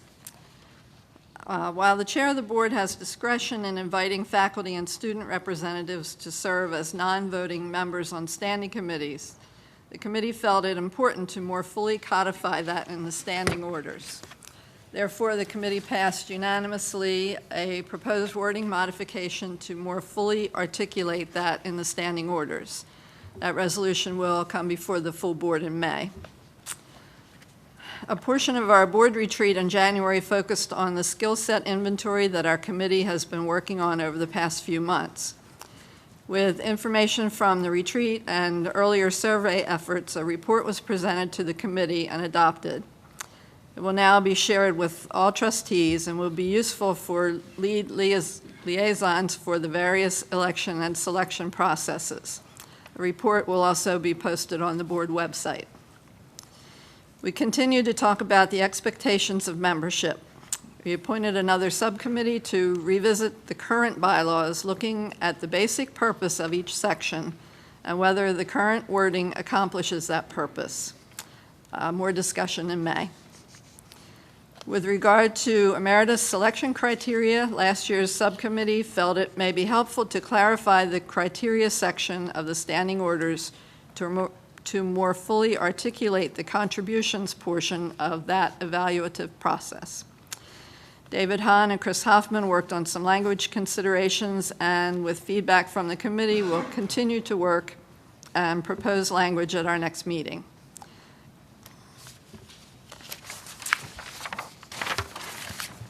The committee heard from Tom Poole on the topic of approval of deans and vice presidential appointments made by the president. The current language requires board approval of such appointments, but the awkwardness of timing comes into play on several fronts, including the unusual realities of approvals being contingent upon board approval, even when that occurs after formal announcements from the university and the incoming individual's host institution. In light of that, Frank will be drafting several other options for the board to be involved in the approval process, but not just rubber stamp the appointment after it's been announced. Unfortunately, Matt Schuyler was unable to attend our meeting, but Barb Duran ably reported on last month's retreat. The follow-up survey was very positive, and the feeling of the committee and the majority of the trustees was that another retreat should be planned for next January. Finally, Chris Hoffman presented a draft proposal outlining guidelines for trustee development. This draft will be further refined for our May meeting. Mr. Chairman, that concludes my report. Thank you, Betsy. I'll now call on Rick D'Andrea, Chair of Committee on Legal and Compliance. He'll give us his report. Rick? Thank you, Mr. Chairman. At yesterday's meeting of the Legal and Compliance Committee, Reej Becker, the university's Chief Ethics and Compliance Officer, provided an update of activities within his organization. Reej gave us information on reports of misconduct over the past year and noted the increasing utility and efficiency of online compliance training. About 90% of faculty and staff take an annual online compliance program. The program takes less than 1 hour to complete and focuses upon key compliance areas such as child protection, Clery reporting, and Title IX. Reej is going to make this program available to trustees to facilitate our greater understanding of key compliance obligations. Reej also noted the university's search for an athletics integrity officer to replace Julie Del Giorno, who has moved on to another position within the Ethics and Compliance Organization. Julie ably discharged the duties of the Athletic Integrity Officer for several years, and we missed her positive and able presence yesterday. Steve Dunham, Zach Moore, and Amanda Winterstein led a discussion of possible changes to laws and regulations by the new administration in Washington, D.C., and how those changes might impact the university and give rise to new legal issues. An example is the Trump administration's immigration order, which has been the subject of much commentary, and its potential impact on international students and international faculty. Finally, we had a privileged executive session in which Steve Dunham addressed pending legal matters, and Mr. Chairman, that concludes my report. Thank you, Rick. Ryan McCumbee will report on outreach, development, and community relations. Thank you, Mr. Chairman. The committee met yesterday with quorum present. Strategic Communications leadership provided an in-depth look at their goals, strategies, and priorities for protecting and advancing the Penn State's reputation. Their plan was informative and strategic and bodes to serve us well going into the future. Paul Clifford and Zach Moore briefed the committee on Capitol Day 2017, which will be held March 22nd, with a rally in the Rotunda scheduled for 11 o'clock in the morning. They encouraged board members, faculty, staff, students, and alumni to attend and speak up for Penn State. They also shared with the committee that they are jointly forming an advocacy coordination team which seeks to engage more of the university in the planning and execution of our advocacy agenda. While Rich Bundy, Vice President for Development and Alumni Relations, can't be with us today, we were pleased he was able to join us yesterday for his first committee meeting. His comments focused on his first 100-day orientation strategy, a campaign update, including overall goal and progress to date, volunteer engagement, leadership strategies, and a staffing update.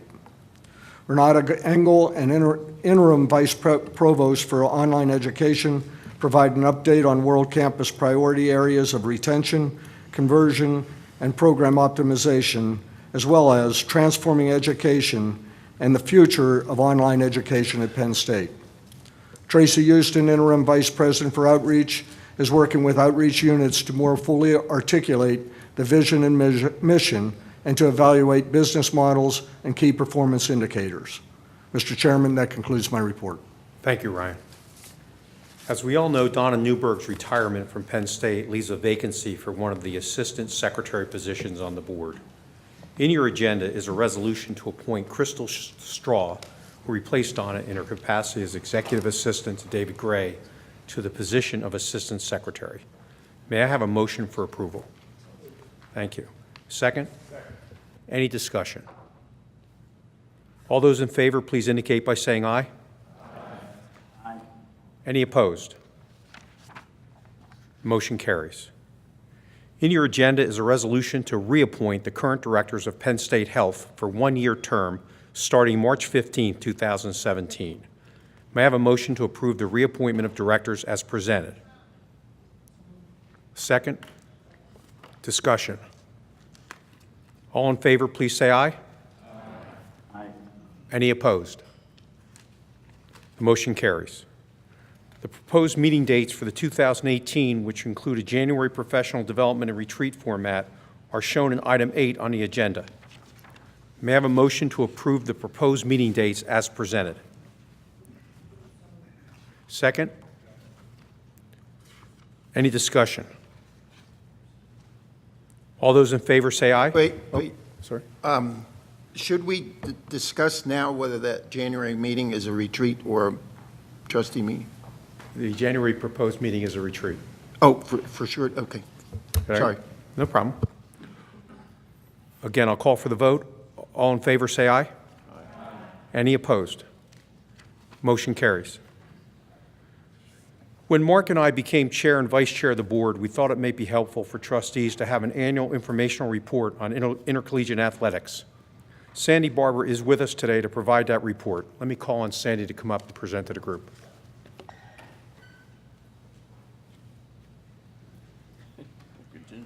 As I hobble my way. Thank you, Mr. Chairman. I appreciate this opportunity. Thanks to the board for this opportunity to talk a little bit about what's going on in Penn State intercollegiate athletics. I do, based on some of the things that have come before, particularly James Franklin's presentation, and I love that Chair Lubert included the picture of our football staff in singlets. I do have to tell you, I received a tweet that day from someone that asked if the PSU ADs, now I assume that meant my leadership team, if we would be following suit.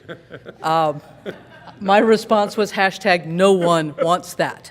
So anyway, all right, here we are. So what a year we've had so far, and we're really only about halfway through it. Since I arrived at the Penn State campus in August of 2014, I've had the opportunity to witness a lot of accomplishment, many accomplishments that were made possible by so many and the efforts of so many. But I've come to learn and appreciate that what we are and where we are today is built on decades of excellence. We began a strategic planning process approximately 18 months ago. We engaged colleagues all across the campus, internal to the campus, internal to athletics, internal to the campus, across campus, and in our communities. And it has led to a blueprint for Penn State athletics for the next 5 years, and we have called it Proud Past, Bright Future. When I was asked to give this State of the Department, I thought about how I might do it efficiently and effectively. There's a lot. Those of you who know me well know I love to talk about this. Fortunately, this department gives me a lot of great material. So I thought what I would do is use our framework for our strategic plan with which to give you an update and guide the conversation today. So preparing students for a lifetime of impact. That's our core purpose. That is our why. That's our vision statement. That is what we do and why we do it every day. We're in the business of creating conditions for success for our students, and so that we can prepare them for a lifetime of impact. Impact on their families, their businesses, and their communities. Okay. As we set out on this strategic plan journey, I wanted to be certain that everyone understood that there were certain imperatives, that there would not be compromise, that there would be no compromise. And these we've referred to as our leadership directives. These four have served as the foundations for building the strategic plan and as guideposts for the work that we do as a team. And all of these will be embedded within the plan as we begin to move forward and have it live and breathe. But as you see it, it set the standard for comprehensive excellence. We will talk about that in a moment. Be a national leader in the landscape of intercollegiate athletics. Be a strategic partner in delivering the higher education mission at Penn State.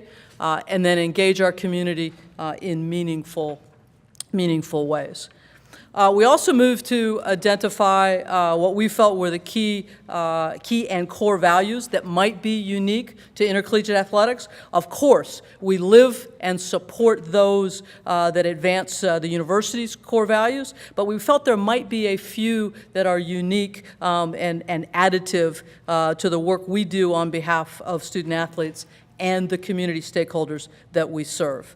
And because there can be variations in interpretation, we felt compelled to briefly define each. Tradition, build on a legacy of success with honor. Teamwork, we're better together. Diversity, multiple talents and perspectives, I might add. One team. Transparency, clarity, communication, and accountability. And then finally, innovation, creatively and effectively identify solutions for a bright future. We are uniquely positioned to pursue it all. Many of you have heard me say, I want it all. Coach Franklin gave you that little bit of angst about obviously having lost the Rose Bowl.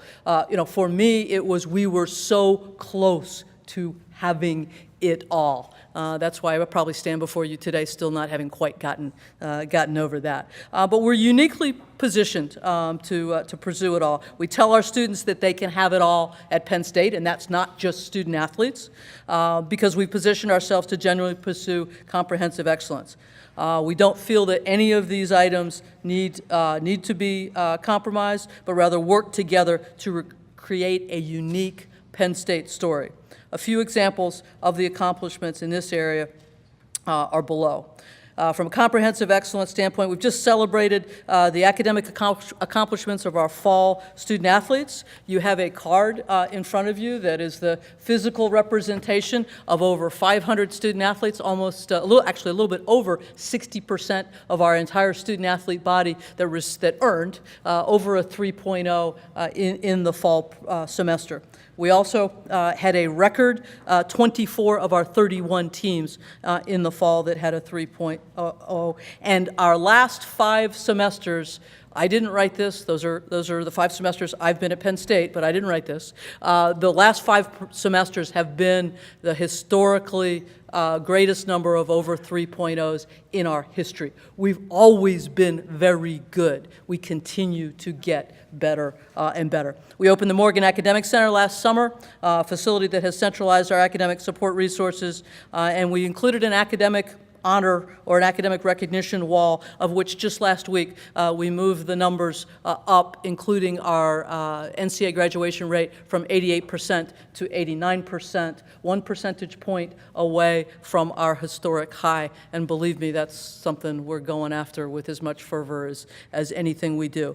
Our student athletes and coaches do more in the community than anywhere I've ever been. You heard Coach Franklin talk about the numbers of hours of our football program. Last year, we as a student-athlete body, logged over 8,000 hours of community engagement, and that is a legacy here at Penn State that has lived on forever and ever. That is who Penn State is, who Penn State Intercollegiate Athletics is. Our student-athletes are extremely active in Thon, between our SOB, Student Athlete Advisory Committee, and our Spirit teams, raising almost $100,000 as part of that incredible number, overall number, for Thon. And last year, we invested in our student athletes' health and welfare and development by creating that division of, I know I talked about our organizational structure, but we created a student athlete health and welfare and development division to ensure that we had a dedicated effort towards that end with our student athletes, as well as devoting resources to life skills, performance skills, including leadership, harm prevention, career and mentorship, financial literacy, sports science, nutrition, fueling stations, performance psychology, and sports performance. It goes on. And of course, our competitive success speaks for itself. In addition to our decorated football season, our wrestling team is in pursuit of their 2nd straight national championship. Our men's hockey team ascended to the #1, the top-ranked position in only their 5th year in existence. And we currently sit 7th in the Learfield Directors' Cup, a national measure of excellence across all sports. We lead the Big Ten currently in this fiscal year in Big Ten championships, and we currently have the #1 ranked team in the country in wrestling. We have 2 #6 ranked teams in women's lacrosse and men's gymnastics, 2 at 11, men's ice hockey, men's lacrosse, 1 at 14 in women's indoor track, and 1 at 15 in men's volleyball. And that is just of those that are competing now. So, whew, okay. The second strategic initiative is what we have labeled the We Are. One of the unique aspects of Penn State is our brand. And nothing describes it better, in my mind, than we are. We won't apologize for this, nor do we want to have to explain it. We want to be who we are, tell the story so that it is self-evident. This includes ensuring that our brand is as strong as ever so that we can continue to serve the university by extending its reputation in positive ways. In no way was our brand more on display than at the Rose Bowl this January. The nation followed our story, and the narrative that played out was about our character, our integrity, and our culture. Many of you have heard me tell the stories of the hotel management, the bus company, when we were at Lowry's for the Beef Bowl, and just all of the comments about how kind and gracious and articulate that the young men in our football program are. And then, of course, millions and millions of people saw as our sideline knelt next to the USC injured player. And those are all just small indicators of the young men in our football program, young men and women in athletics, that we are supporting through their efforts here. Of course, we need to provide resources to do this. So we've created we need to have resources to create this brand.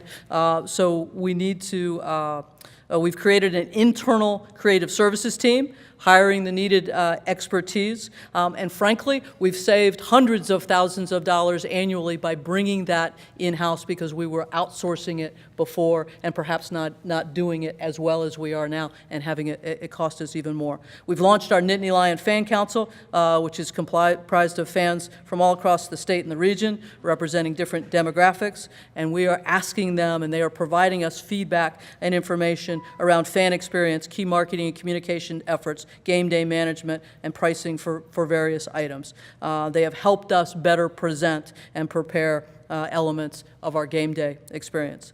Lastly, an example of how we are uniquely telling our story, we've shifted our radio programming from solely being about a few sports to include all sports.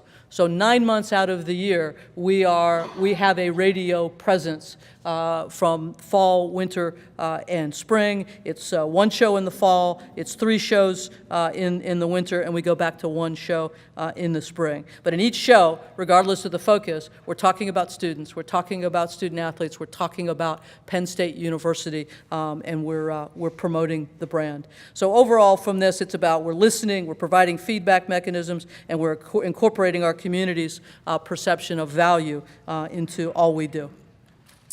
The third strategic initiative is key partnerships and relationships, and obviously any good partnership is mutually beneficial and takes an enormous amount of investment.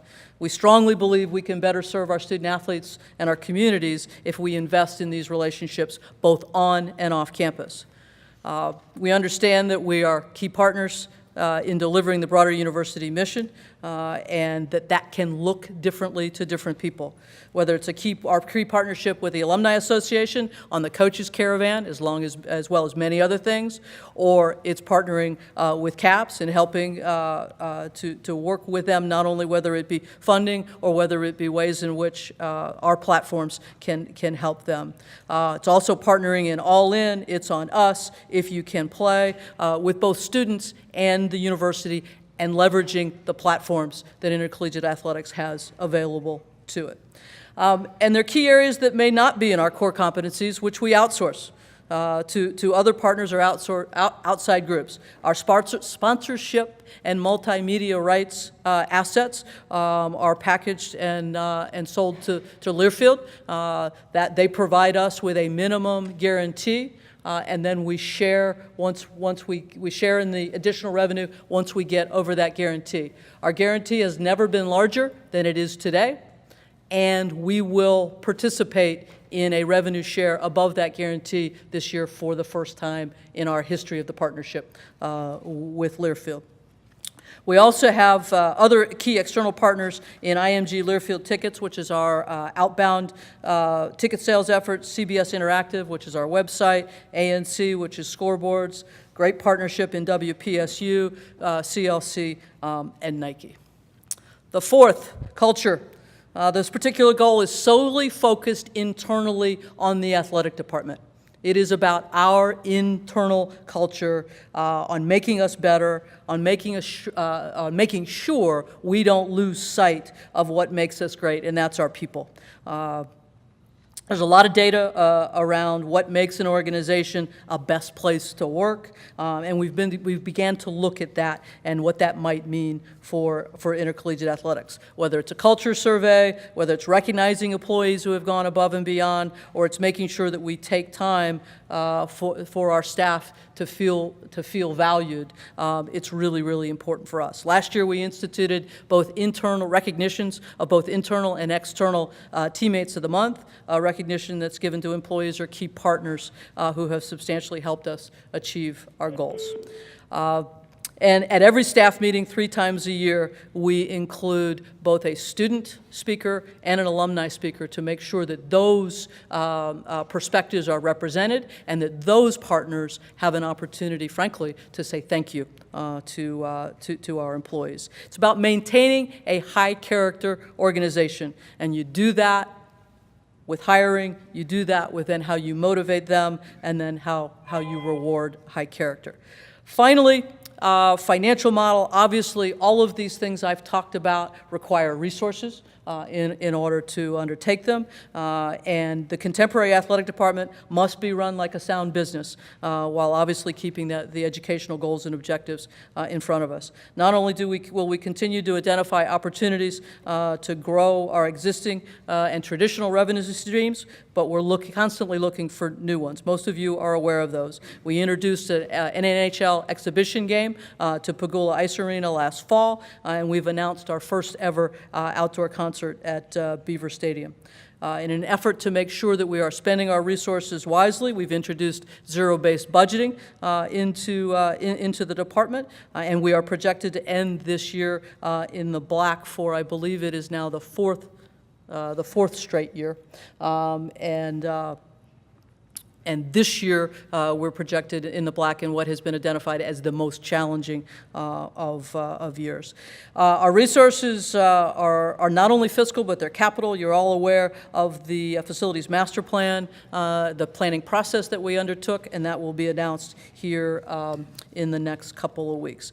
And then in order to advance the master plan and continue to grow our Operation Philanthropy, we must invest in, and the success of philanthropy is of paramount.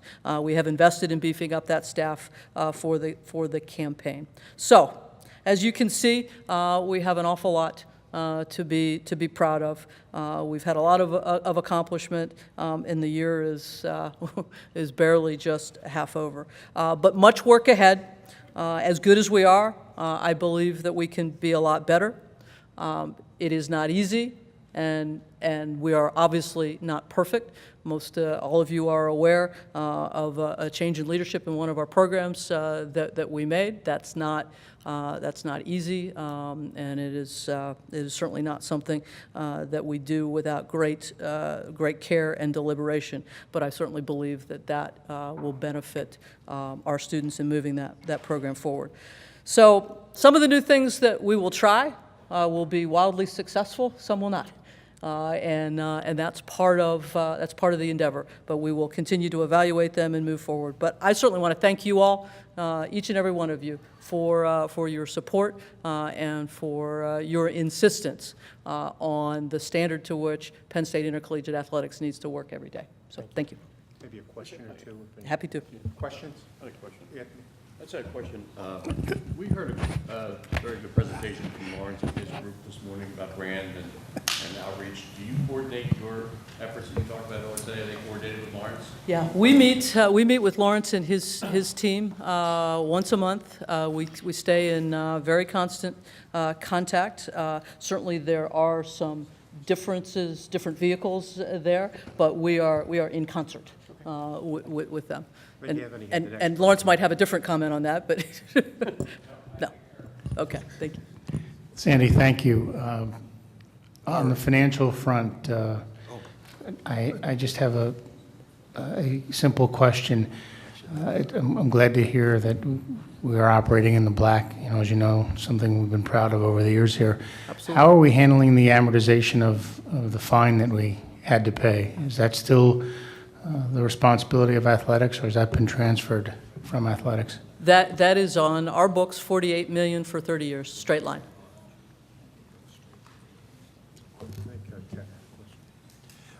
You had some really wonderful academic numbers, but I didn't hear any comparison. How do we rank nationally? Give me a gee whiz.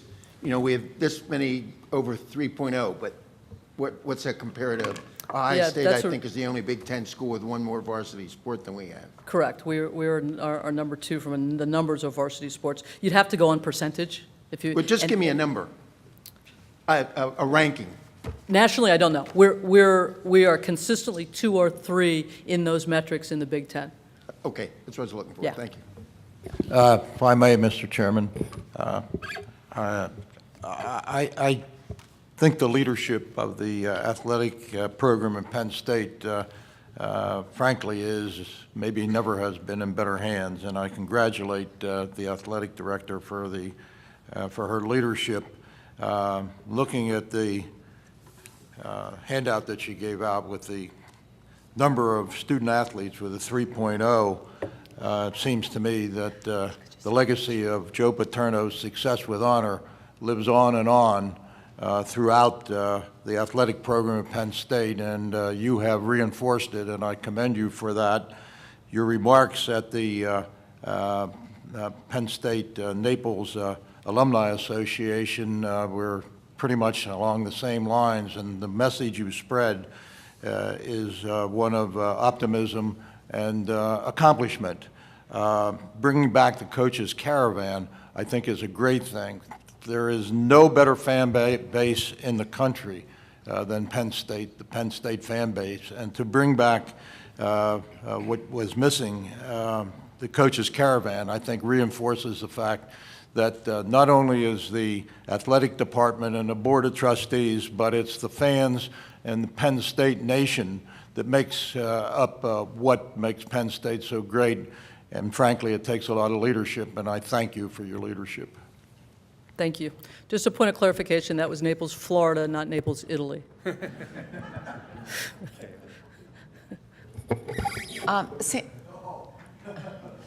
Sandy, I just want to mention that I think this on paper is wonderful. It was even better at the basketball game when all the students from all these teams walked out onto the floor at halftime. It was such a great visual, and I thought it was wonderful. Thank you. Thank you. Just a point there. We do that at a football game in the fall to honor the spring 3.0s, and we do that either at basketball or maybe wrestling or in the spring to honor the fall. One of the things I talk to our entire department about all the time, it's so easy to run into one of our young men or young women and say, hey, great game last night, or great this or that, or good luck this weekend on the field, on the whatever. And that can't be all they hear from us. They have to hear us talk about their academics or their community service or their career goals and engagement, because otherwise all they think is all we care about is the athletics and this ceremony and the card and other, it's for you, all of you all can run into Zane Rutherford and say, hey Zane, I saw that you got a 3-point, and his was like a 3.8 or something, I don't know. But, that we can stop them downtown or in a hallway or in a building and say, hey, congratulations on Dean's List or the 3.0. And I think it's really cool because the community sees it, and there is more people than just alumni at the basketball game, and they're right there in front of you. It's a different venue than Beaver Stadium. Very impressive. Yeah, thank you. It's hard to do it at wrestling because they have so many people coming and want to watch the wrestling teams. So we defer to basketball. Thank you. Thank you. Sandy, thank you very much. Are there any other matters to come before the board? Hearing none, we are adjourned. Thank you very much for your attention. Good job, brother.